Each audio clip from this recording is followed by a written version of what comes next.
Это супер универсальные цвета. Посмотрите, какие классные оттенки. Светло-розовый, бордовый и в рыжинку уходит, тепленький. Просто посмотрите. На лето это будет самое то. Посмотрите, как они шикарно тушуются. Вы видите, что оттенок дало? Но границ никаких. О, как сияет. Переходим к бордовому.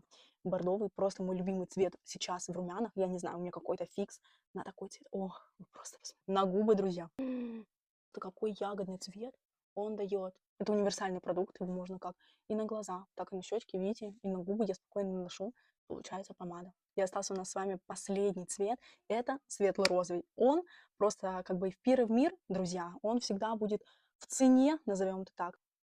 Его тоже растушуем пальчиком. Как круто тушуется пальцем. Шикарное нанесение, текстура. Смотрите, как сияет. Но я хочу заметить, что они вообще не жирные, совершенно не жирные, круто тушуются. Главное еще, знаете, разогреть их. Разогреть лучше на руке, либо пальцем, вот и он круто тушуется. Это лайфхак. И это были румяна от Леры Нены.